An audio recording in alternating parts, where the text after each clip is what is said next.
What is good, guys, man? Thank y'all for tuning back into the channel, man. If you're new, make sure you hit that sub button down below to be notified for every single video that I do drop, man. And how you know you're notified, man, is once you hit that bell. You got to make sure you hit that subscribe button. Hit the subscribe button first, then hit the bell. And after you hit the bell, you got to press all, man, to be notified for every single video that I do drop, man. And also go follow the Instagram. The link is down below in the description. Or you can type it in, man, at the top, man. It's Shawn91 underscore, man. And also, if you want to donate to the channel, the Cash App is right there on the side. Now, listen, man. Y'all see what the title is. Crazy, crazy title. How her bestie and her brother plotted to unalive her. Part 1 and Part 2. Crazy, crazy, crazy world. You gotta watch who you're around. You know what I'm saying? You just don't know what their intentions is. Without further ado, let's just go ahead and get into the video. Y'all comment down below as we go on. I got time this evening, so I'm gonna tell y'all the story about how my best friend and her brother plotted to kill me. So I told y'all the story before about how my mother dipped out on me for a crackhead, but during the story I explained to y'all that that was why I had to end up staying with my best friend because my mother wasn't taking me to school anymore. Go check that story out. Let's get into it. So one day I was talking to my friend Samantha and her brother Coolio about how hard things were at home. And her brother Coolio said, Samantha, why haven't you offered her to stay with us yet? We're going to the same place that she's going to. Why wouldn't y'all? Y'all play the same sport. I would be happy to have my best friend here. Samantha goes, oh, yeah, do you want to stay? So I was desperate. I said, yeah, if that would be cool with y'all dad. She was like, you know he like you, so he gonna say yeah. I said, just out of respect, I want to ask him. Ask Mr. Job. Mr. Job says, that's fine. So it had to been that Sunday after church where I went to my house, I grabbed a bunch of stuff, and I go over there. Now, I'm going to start staying over there. Riding with them in the morning to the school, riding back with them after practice. Well, Samantha had this boyfriend who was medium ugly. Let's just call it what it is. Not my type at all. Medium Especially not my ugly. type. Never heard of that. But wasn't my type then. I was more so into the taller, light-skinned, athletically built, or wide body, football player built type of guy. This guy was the opposite. So her and him had been talking to each other for maybe about a year, and there was always this thing that he would do where he would get into it with her about something he wanted her to do. And it was always some sort of boundary that he wanted to cross with her. I couldn't stand this nigga. He was really annoying, but I was trying to support my friend. So he would be going back and forth with her about this boundary. And he would say, man, put Big on the phone. She gonna know because she's level headed. She gonna know. She gonna tell you. You just not good at your emotions. You're just not good at this. Put her on the phone. Tell her what's going on. And then she would be like, no, I could hear her on the phone. No, I don't want to. No. He like, no, for real, because you acting crazy. So she'd be like, Bing, can I talk to you about this problem? I'd be like, go ahead.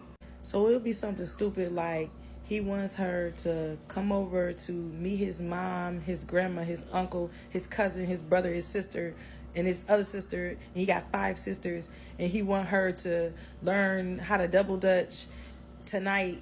And she need to be ready and prepared. She would always be nervous about being around a whole lot of people. And I don't blame her. All of them sisters. Not to mention you're saying my sisters is real strict about me. So I break the things down, and she goes, especially, I don't have nothing to wear. And that was really a concern for her. If her hair wasn't done or she didn't have nothing to wear, she would really have a problem with going somewhere or doing something.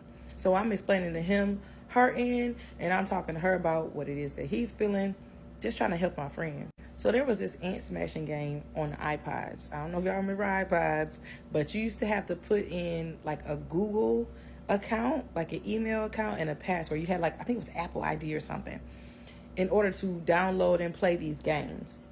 So I asked her if I could, use her iPod to play these games because I didn't have an Apple account, so I couldn't download that type of game. She gives me the iPod, and I played the game a couple of times. But every time I play the game, I have to ask her for the password because she didn't want to give me the password. Okay, whatever.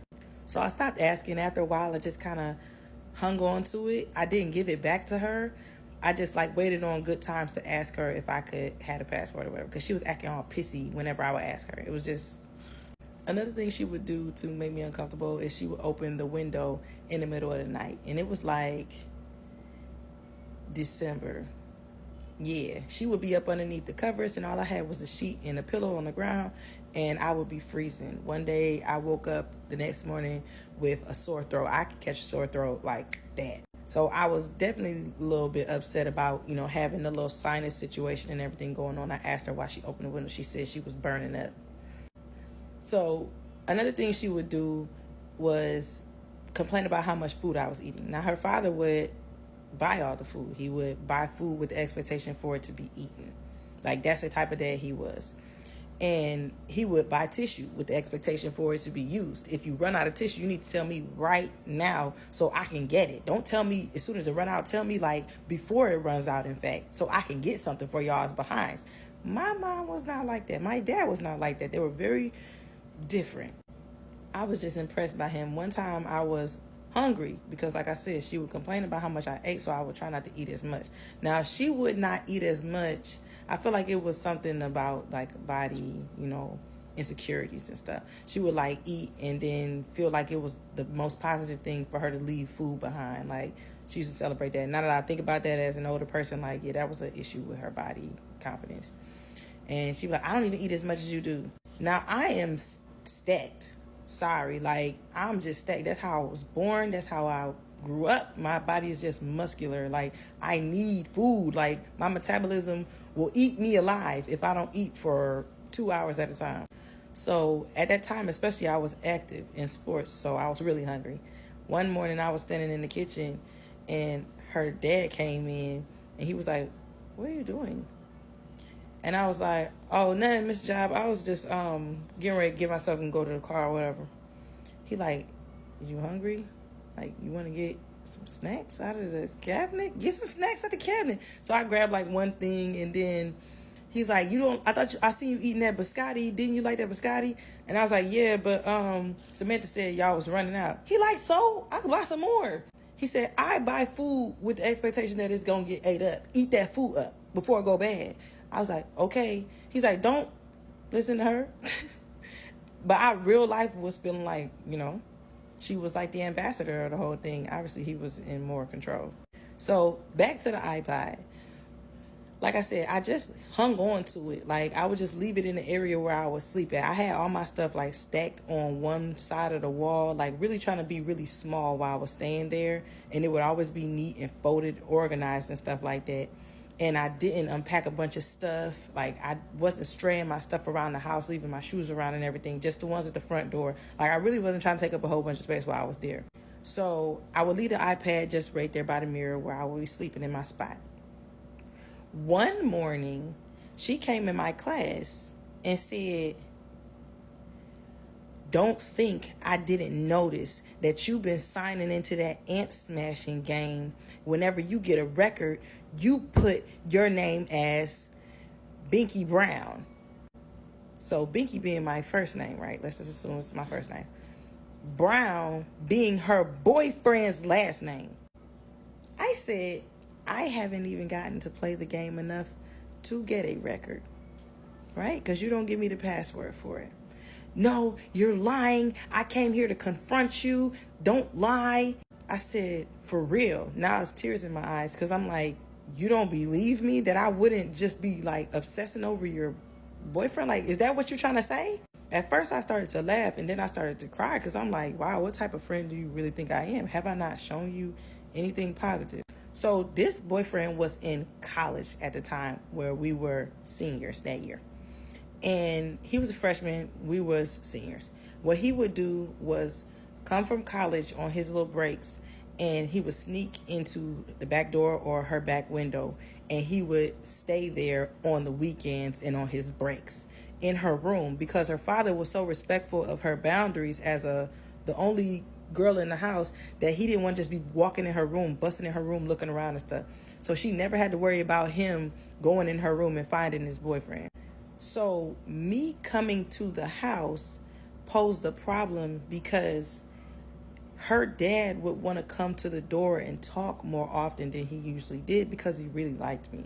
And she felt like I was going to blow her cover with him, like literally right in the closet next to the doorway that her father is standing in. She like, he wouldn't be spending that much time right there in the doorway if you wasn't here.